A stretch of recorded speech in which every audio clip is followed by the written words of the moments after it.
নমস্কার সকলকে।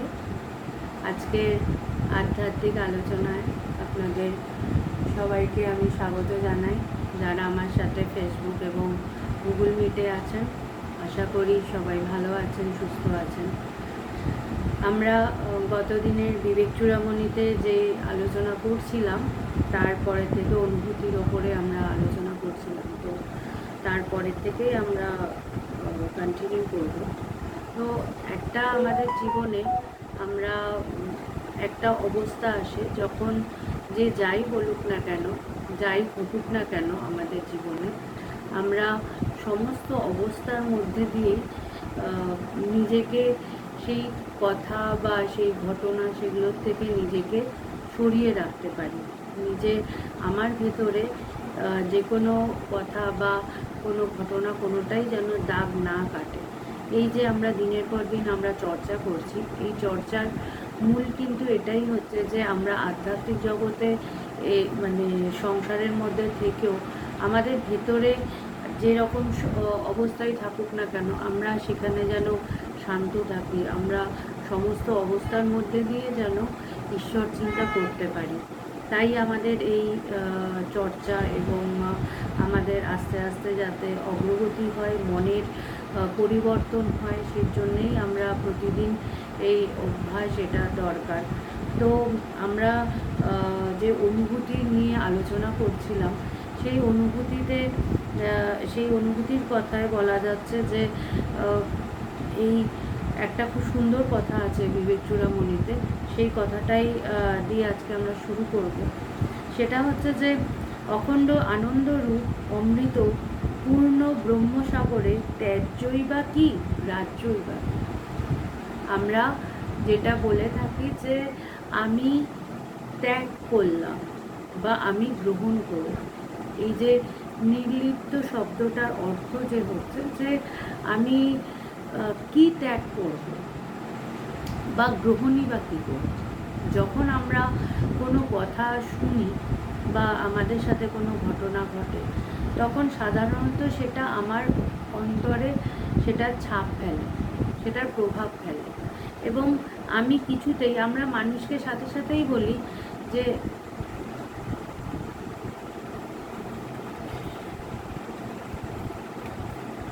ধন্যবাদ মাতাজি আপনাকে। আমার এই নেটের একটা সমস্যা হয়।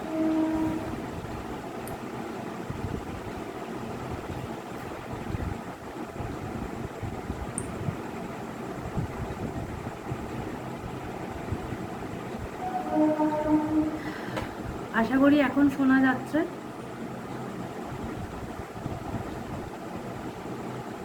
যদি শোনা যায় তাহলে একটু জানাবেন আমাকে। শোনা যাচ্ছে না, এখানে নয়, ফেসবুকে কি শোনা যাচ্ছে? Thank you. যাই হোক, এটা আমাদের যখনই আমরা কোনো একটা মেকানিজমের ওপরে ডিপেন্ড করব, তখন এই সমস্যা ঘটে। তো আমরা কন্টিনিউ করি যখন শোনা যাচ্ছে। তো সেটাই বলছে যে এই প্রথম কথাটা আমাদেরকে ধরতে হবে, যেটা হচ্ছে যে অখণ্ড আনন্দ রূপ, অর্থাৎ যে আমার আনন্দটা খণ্ডিত যদি হয়, তাহলে আমি পূর্ণ আনন্দ পাবো না। আমার যে এই জগতের বিষয়গুলো আমার মনের মধ্যে প্রভাব ফেলে, সেই প্রভাব যখন ফেলছে, তখন কি হচ্ছে যে কোনো একটা পার্টিকুলার বিষয়, সেই বিষয়টা আমার উপর প্রভাব ফেলছে এবং আমার ভেতরে এই মানে প্রতি মুহূর্তে যে বিষয়গুলো ভাগ হচ্ছে, খণ্ডিত হচ্ছে, যার ফলে কি হচ্ছে, আমি পূর্ণ আনন্দ, আমার স্বরূপত আমি ব্রহ্ম, এবং সেখানে আমার যে এই স্বরূপ আমি যখন অনুভব করি, সেখানে কোনো খণ্ডিত বিষয় থাকে না। আমার যতক্ষণ ভেতরে এই বিষয় দ্বারা আমি প্রভাবিত হচ্ছি, সেই বিষয়গুলো খণ্ডিত থাকছে। তাই জন্যে ওই বিষয়গুলো কিন্তু আমাকে প্রতি মুহূর্তে এক একটা বিষয় এক একভাবে, এক এক রকমভাবে আমাকে প্রভাবিত করে এবং আমি সেগুলো নিয়ে আমি চঞ্চল হয়ে পড়ি। এবং অনেক সময় দেখা যায় আমরাই মানে যখন আমরা চঞ্চল হই, আমি কিন্তু নিজেকে বলি না যে এই ঘটনার জন্য আমি চঞ্চল হচ্ছি, আমি কি বলে থাকি যে তুমি আমাকে চঞ্চল করলে কেন, আজকে তোমার জন্য আমি চঞ্চল হলাম, তুমি আমার মনটাকে চঞ্চল করে দিলে। তো এই বিষয়টা আমাদের হয়ে থাকে যে আমার ভেতরের যে ভাইব্রেশনটা, চঞ্চলতা, সেটা কিন্তু আমি নিজেকে দোষারোপ করি না। আমি সাথে সাথে যখনই আমার মনের মতো কোনো ঘটনা ঘটে না, বা আমার বিষয়টা আমার মনের মতো কোনো বিষয়কে আমি পাই না, তখন আমি সাথে সাথে কিন্তু সামনের মানুষটাকে দোষারোপ করি যে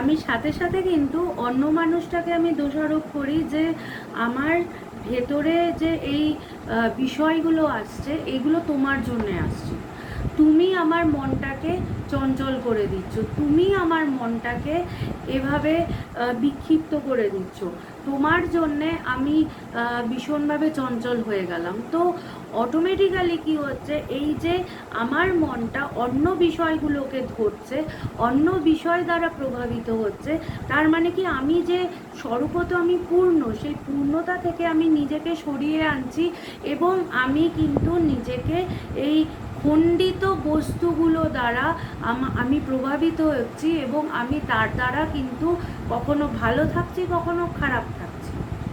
সুতরাং এখানে তাই বলা হচ্ছে অখণ্ড আনন্দরূপ। আমায় যদি সবসময় আনন্দে থাকতে হয়, তখন আমি খণ্ডিত বিষয় দ্বারা প্রভাবিত হলে আমি কিন্তু সবসময় আনন্দে থাকতে পারবো না। আমার আনন্দের মূল ট্রেজারটাই হচ্ছে যে আমি আমার স্বরূপকে বোধ করব, অনুভব করব। যখন আমি আমার ভেতরেই অনুভূতিটার আমি প্রবেশ করতে পারবো, তখন কিন্তু আমি কোনোভাবেই কোনো বিষয় দ্বারা প্রভাবিত হব না। কারণ আমার মনে আমি এটা বুঝতে পারবো যে জগতের যে বিষয়গুলো, সেগুলো সাময়িক, এবং সেগুলো আমাকে সেই আনন্দ দিচ্ছে না যেই আনন্দ আমি অনুভূতির থেকে পেতে পারি। নারদের জীবনে একটা খুব সুন্দর ঘটনা আছে, বলছে যে নারদ যখন মানে তিনি আত্মস্থ ছিলেন, তিনি সাধনারত ছিলেন, তখন তিনি প্রথম যখন অনুভব করেন, তারপরে তিনি বারবার চেষ্টা করছিলেন সেই জায়গায় ফিরে যাওয়ার। অনুভূতিতে কিন্তু এটা ভীষণভাবে হয়, আমরা যেহেতু ভীষণ চঞ্চল থাকি, তাই জন্যে আমাদের প্রথম মানে আমরা ঠিক বুঝতে পারি না অনুভূতির আনন্দটা কত গভীর হতে পারে, কত দারুণ হতে পারে, কারণ আমরা সেই টেস্টটা পাইনি।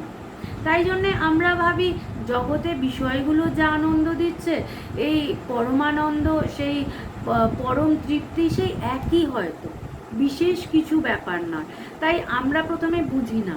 কিন্তু যখন তার কৃপায় আমি একটু অনুভব করার সুযোগ পাই, আমি কৃপা পাই, তখন কিন্তু দেখা যায় যে আমার ভেতরে বারবার ফিরে আসার পরেও বারবার মনে হয় আমি সেই জায়গায় ফিরে যাই, আমি ঈশ্বরকে আরেকটু ভালোভাবে বোধ করি, আরেকটু গভীরে যাই, আরেকটু ওই জায়গায় যদি থাকতে পারতাম।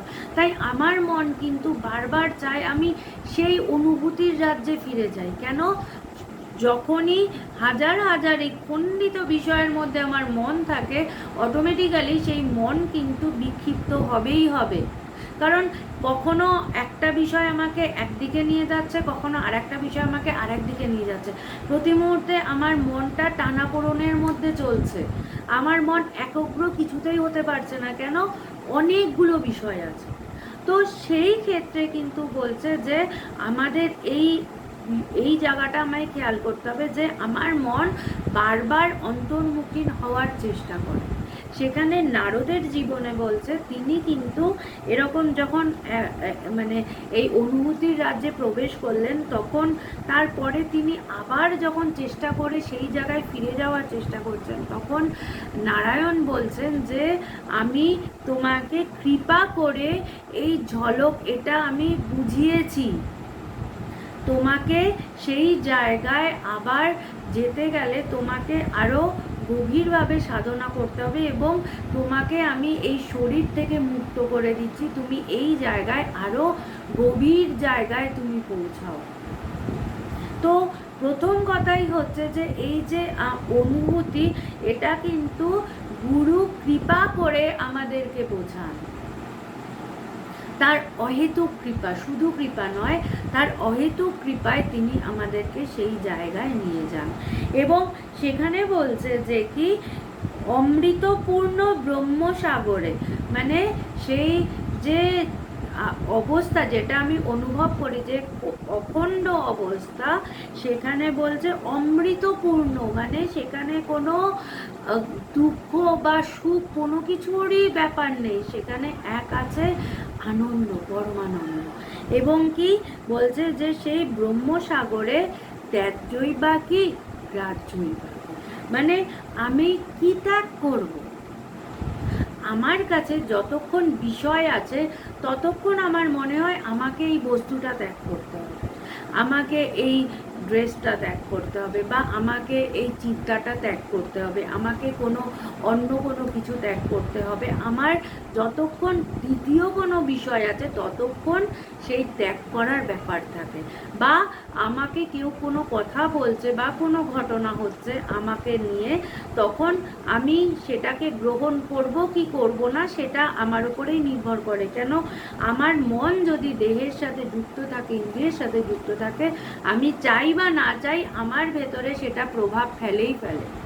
তাই আমি না চাইতেও কিন্তু আমি বিষয়গুলোকে গ্রহণ করে ফেলি।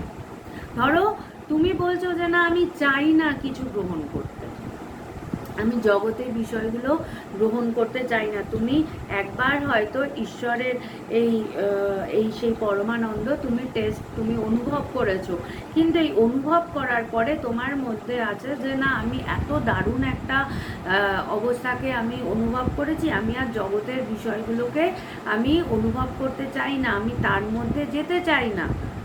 কিন্তু আমাদের কিছু করার নেই, আমার যতক্ষণ মন আছে, আমার সামনে যদি একটা ঘটনা ঘটে এবং সেই বিষয়টা যদি আমার ওপরে প্রভাব ফেলে, অটোমেটিক্যালি সেটা আমাকে চঞ্চল করবেই।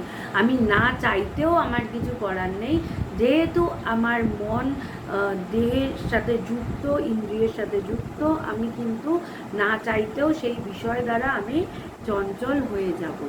সেই ক্ষেত্রে হচ্ছে যে আমরা যত বেশি বেশি অভ্যেস করব, তত কিন্তু আমি দেখব যে আমার সামনে দ্বিতীয় কোনো বস্তু নেই, তখনই কিন্তু আমি বলতে পারবো যে ত্যাজ্যই বা কি গ্রাহ্যই বা, আমি কি গ্রহণ করব। আমি দ্বিতীয় কোনো বস্তু থাকলে তবে তো আমি তাকে গ্রহণ করব, কিন্তু আমার কাছে যদি দ্বিতীয় কোনো বস্তুই না থাকে, কোনো বিষয়ই না থাকে, এক আছি শুধু, আমি বোধ করছি, কাকে বোধ করছি? সেই বিষয়টা নেই, সেই যাকে বোধ করছি সেটাও ব্রহ্মকে বোধ করছে। তো ব্রহ্ম আবার ব্রহ্ম আলাদাভাবে কি করে হবে? সুতরাং যখন এই বোধের কথা আসে, তখন আলাদা কোনো বস্তু থাকে না যাকে আমি আলাদাভাবে বোধ করব। আমরা তার কথা তন্ময় হয়ে চিন্তন করতে করতে একটা সময় আসে, যেই সময়টায় আর কোনো বিষয় থাকে না। প্রথমে আমার মনের মধ্যে অনেকগুলো বিষয় থাকে। দেখো সবচেয়ে বড় জিনিস হচ্ছে যে আমরা কেউই কিন্তু সন্ন্যাসী হয়ে বা ব্রহ্মজ্ঞানী হয়ে তো আর জন্মাচ্ছি না। সুতরাং আমার মনের মধ্যে ছোটোবেলার থেকে আমরা যেই বিষয়গুলো নিয়ে বড় হয়েছি, সেই বিষয়গুলো তো আমার ভেতরে থাকবেই। এখন কথা হচ্ছে সেটা অনেক, মানে সেই সংস্কারটা ভীষণ দৃঢ়ভাবে আমার মনের ওপরে দাগ কেটেছে, নাকি আমি ছোটোবেলার থেকেই এই আধ্যাত্মিক পরিবেশের মধ্যে বড় হয়েছি, যার ফলে জগতের কোনো বিষয়ই আমাকে খুব একটা দাগ কাটেনি। সেটা হচ্ছে ব্যাপার। এখন যদি দেখি যে আমরা সংসারের মধ্যে গভীরভাবে মানে বিষয়গুলো নিয়ে একসময় ছিলাম, এখন আমার মনে হচ্ছে যে না, আমি জগতে একটু এই জগতের এই বিষয়গুলো থেকে সরে আমি ঈশ্বর চিন্তা করব, তো তখন কিন্তু আমাদেরকে এই মনের ওপরে একটু খবরদারি করতে হবে। খবরদারি কেন বললাম? কারণ আমার মন আমার কথা শুনে চলে না। আমি একটা এই গত সপ্তাহে যখন একটা কলেজে আমরা চর্চা করছিলাম, আমি সেখানে তাদেরকে বলেছিলাম যে আমাদের মন কি দুর্বিষয় ঘটনা যে আমার মন আমার কথা শোনে না। আমার মনের কন্ট্রোল, রিমোট কন্ট্রোল অন্য কারোর হাতে। আমরা বলি তুমি আমাকে কেন চঞ্চল করে দিলে, আমরা এটা বলি না যে আমি চঞ্চল হলাম। আমরা এই কথাটা বলি না যে আমার মানে মন এরকম এত এই নানা বিষয়ের মধ্যে মন রয়েছে বলে আমি চঞ্চল হয়েছি। আমি কিন্তু এই কথাটা বলি না। সুতরাং আমাদের ভেতরে এই ব্যাপারটা মাথায় রাখতে হবে যে আমরা যেন প্রতি মুহূর্তে চেষ্টা করি যে আমি আমার মনের দিকে লক্ষ্য রেখে যে আমার মন যেন বেশি নানা খণ্ডিত বিষয় নিয়ে বেশি ভাবনা চিন্তা না করে। বিষয় আসতেই পারে, কিন্তু সেই বিষয়ের থেকে আবার যেন মন সরে আসে। সেটা কিন্তু আমার উপরেই নির্ভর করছে যে আমি আমার মনকে কিভাবে কন্ট্রোল করব। তাই এখানে বলছে যে আত্মা হইতে অপর দ্বিতীয় কোনো বস্তু আছে?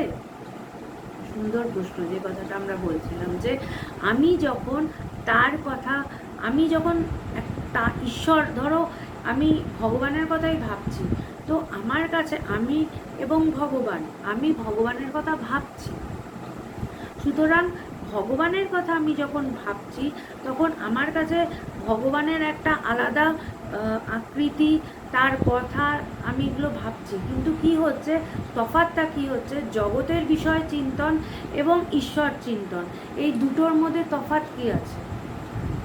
জগতের বিষয় যখন আমি চিন্তন করি, সেই চিন্তনটা আমাকে কি করছে, আমার মনটাকে আরও বিক্ষিপ্ত করছে, একটা বিষয় থেকে আরও হাজার হাজার বিষয়ের মধ্যে খণ্ডিত করে নিয়ে চলে যাচ্ছে।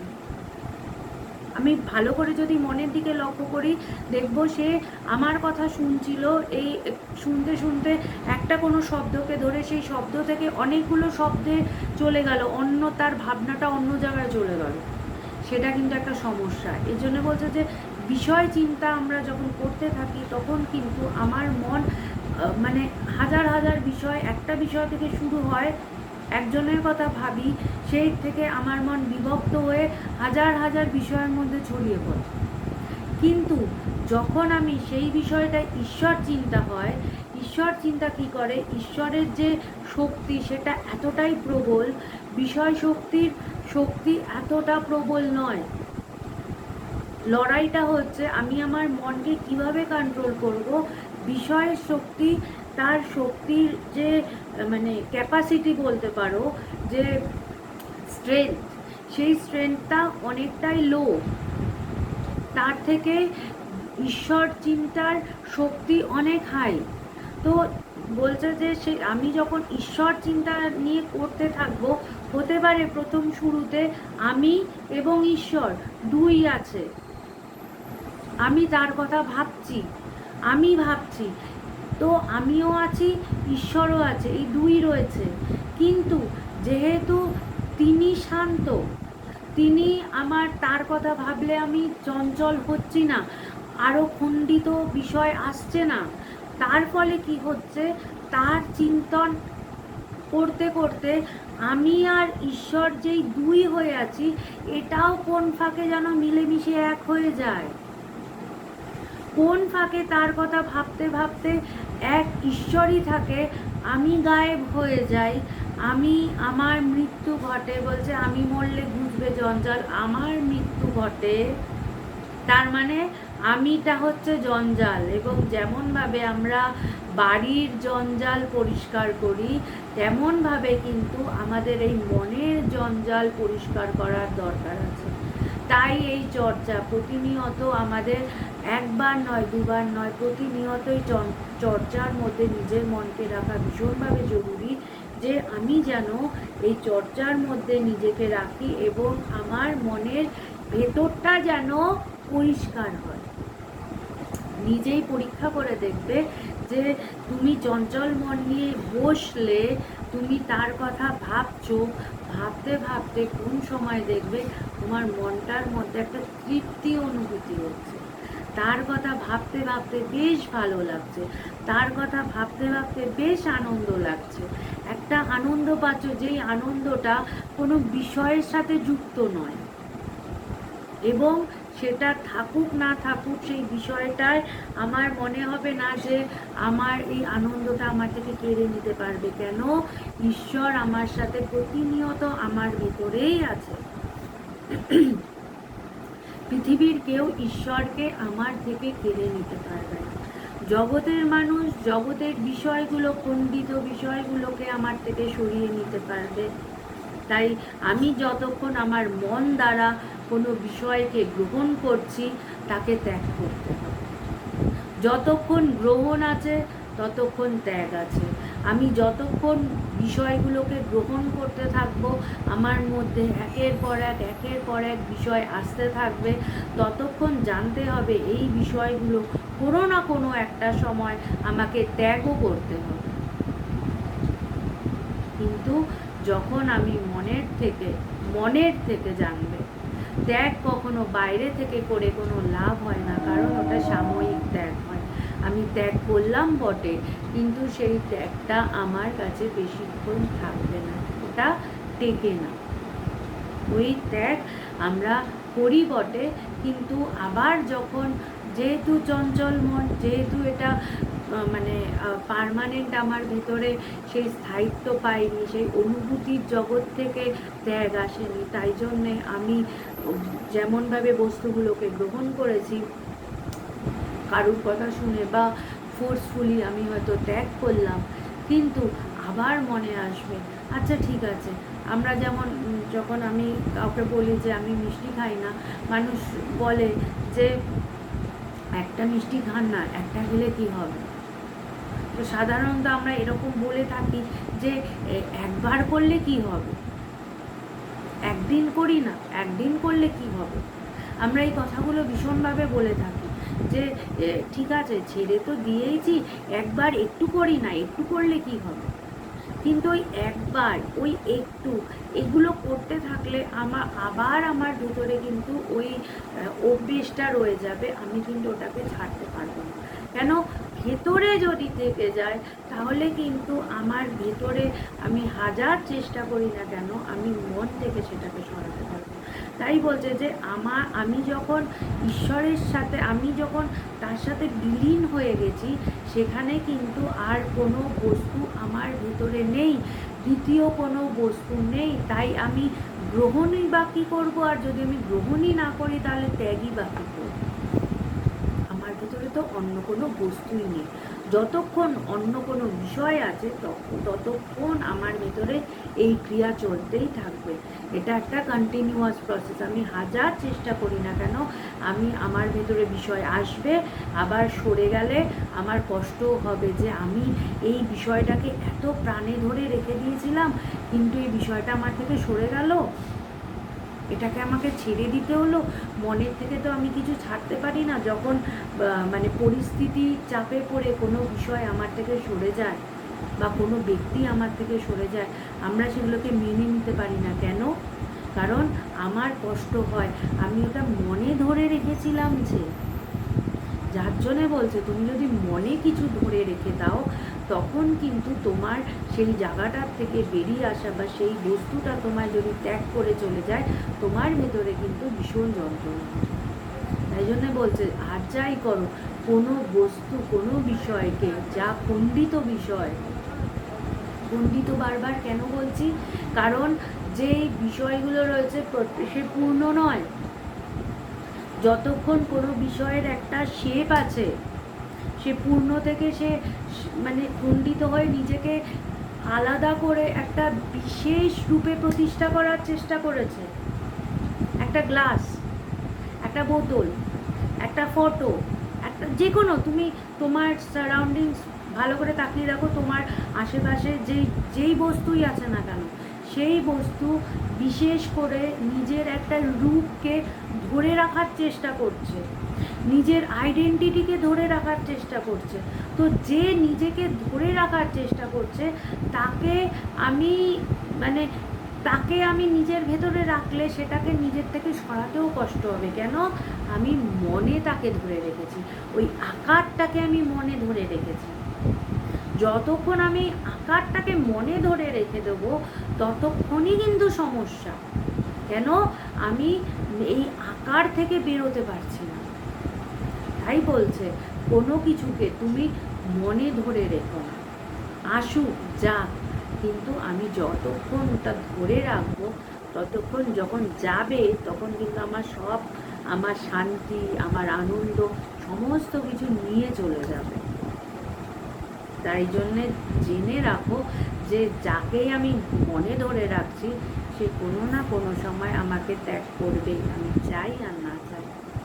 তাই যতটা পারা যায় ঈশ্বর চিন্তা করতে করতে মনের মধ্যে যেই ভালো করে তাকিয়ে দেখো, মনের মধ্যে যেই খণ্ডিত বস্তুগুলো বাসা বেঁধে রেখে দিয়েছে সেই বাসাগুলোকে আমাকে ভাঙতে হবে। এবং আমি যদি ভাঙার চেষ্টা করি সেটা আবার বাসা তৈরি করবে। তাই জন্যে ওগুলো ওর মতোই ঠাকুরদেরকে ডিস্টার্ব করে লাভ নেই।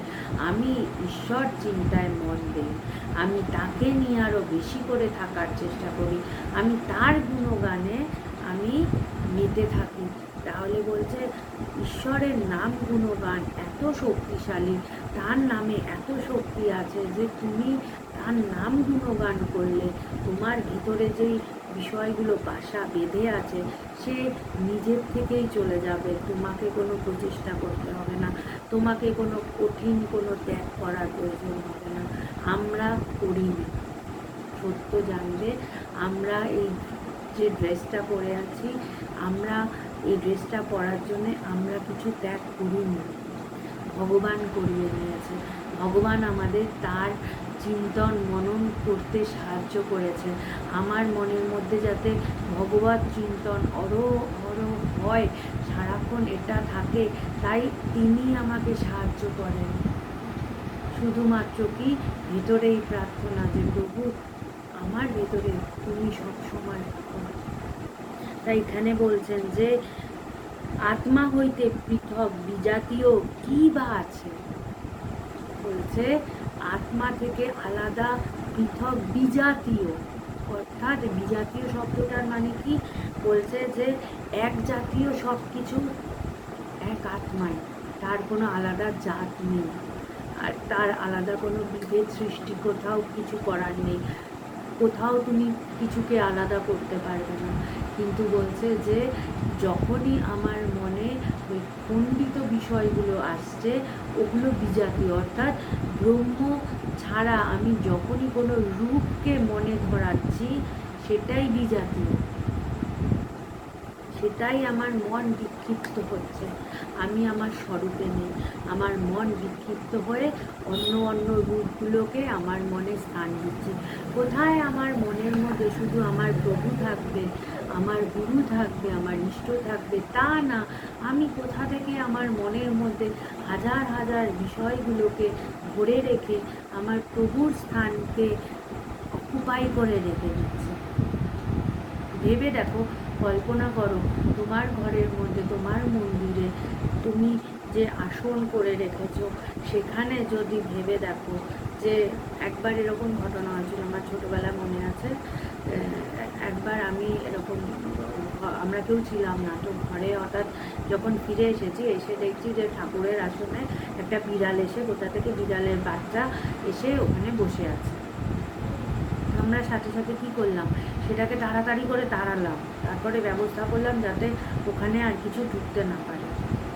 তো এখন তোমরা ইমাজিন করো যে আমাদের যে ঠাকুরের আসন সেখানে আমরা ভগবান যাকে আমার প্রভুকে রাখছি, সেইখানে যদি প্রভুর বদলে কোনো বিড়াল, কোনো সাপ, কোনো ব্যাঙ, কোনো কিছু যদি থাকে, আমরা যদি তাকে দেখি আমরা কি করব?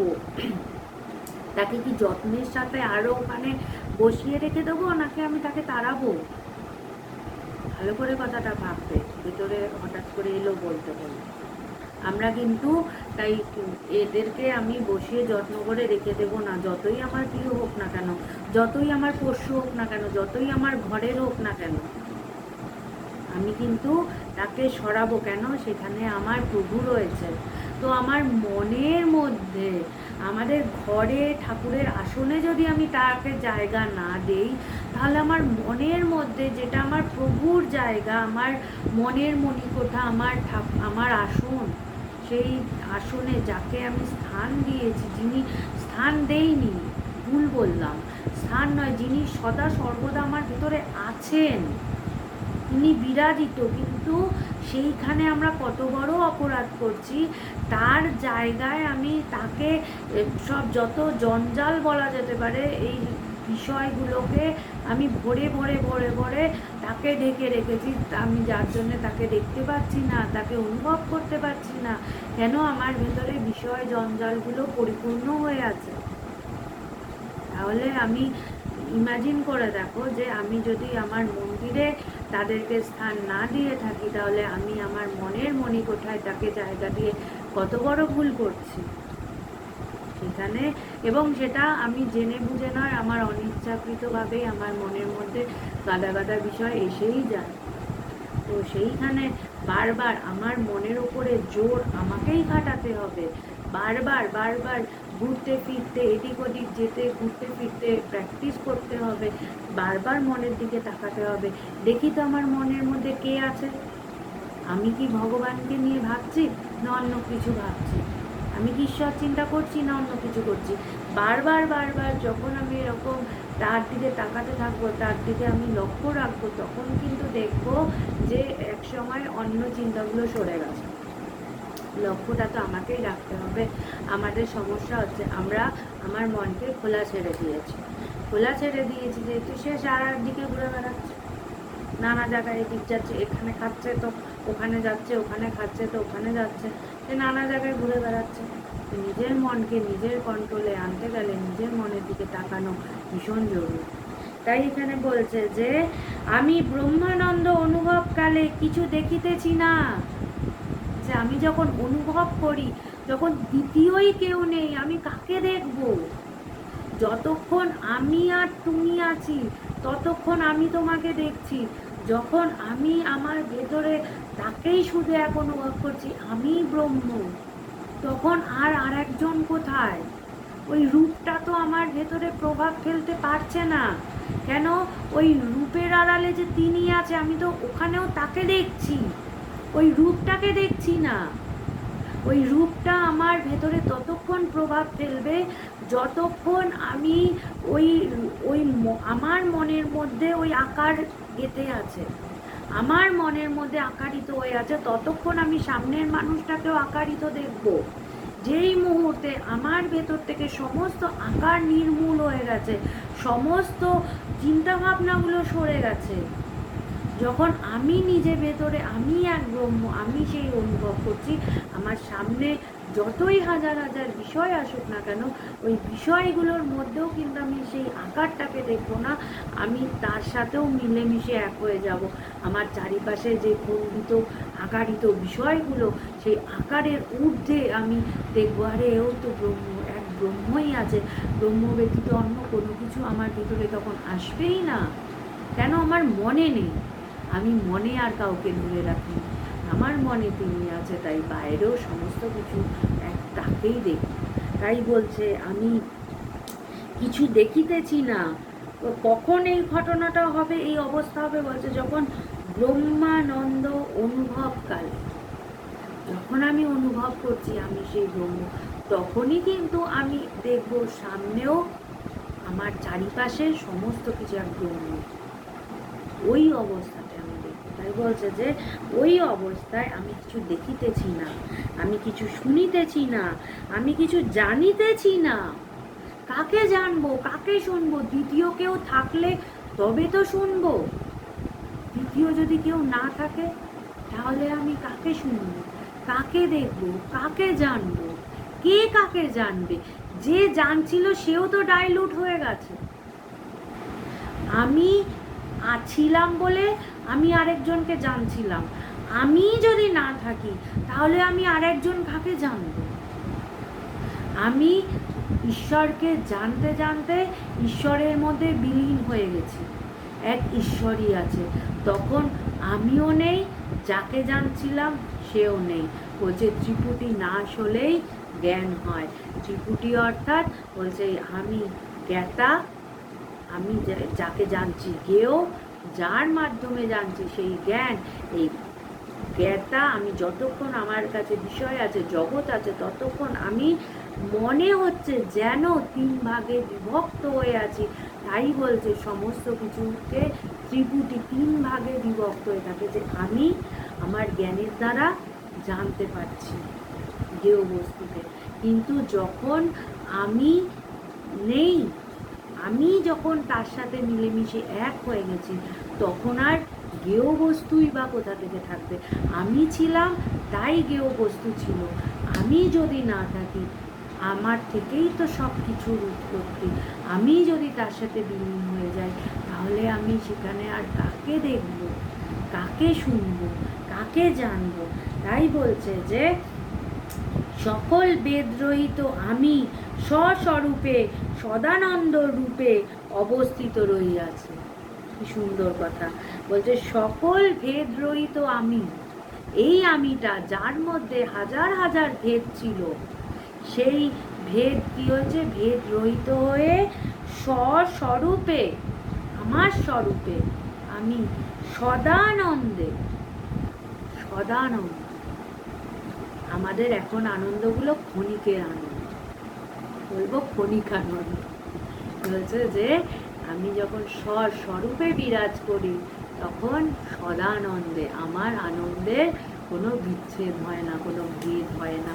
আমি সেই সকল ভেদ রহিত আমি। এখন যে আমি, সেটা কোটি কোটি ভেদ আছে আমার। যখন আমি তাকে অনুভব করছি আমি সেই, তখন আমার ভেতরে আর কোনো ভেদ থাকছে না, আর কোনো খণ্ডিত বিষয় থাকছে না। তখন আমি নিজের স্বরূপকে জানছি, তখন আমি জানছি আমি সেই আনন্দ স্বরূপ।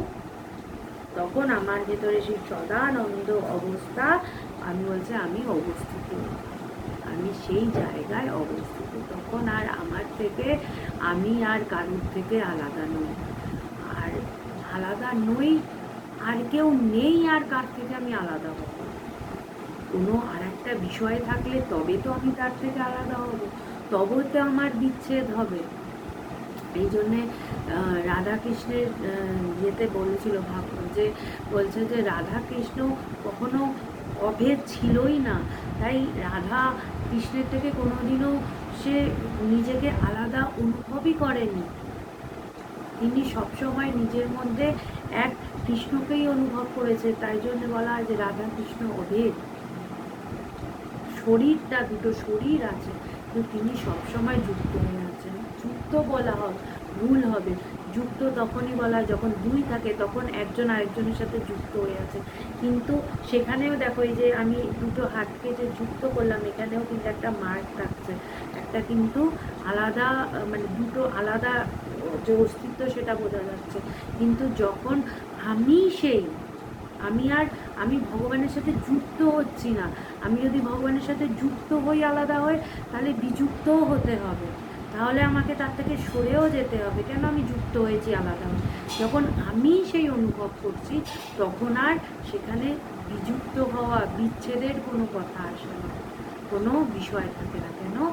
আমি সেই অনুভব করছি, সেখানে আর একজন কেউ নেই যাকে আমি আলাদা করে তার থেকে আলাদা হব বা অনুভব করবো, বা আমি, আমার মনে হবে যে আর কেউ আছে, আমাকে জানতে হবে না, আর কোনো কিছুকে জানার থাকে না। তাকে জানলে সব জানা হয়ে যাবে। আজকে তাহলে এই অবধি থাক। আপনারা সকলে ভালো থাকুন। আগামী শনিবার যদি কোনো অসুবিধা না থাকে, তাহলে আবার দেখা হবে আপনাদের সকলের সাথে। আরও গভীরে যান, ঈশ্বরকে নিয়ে থাকুন। মঙ্গল হোক আপনাদের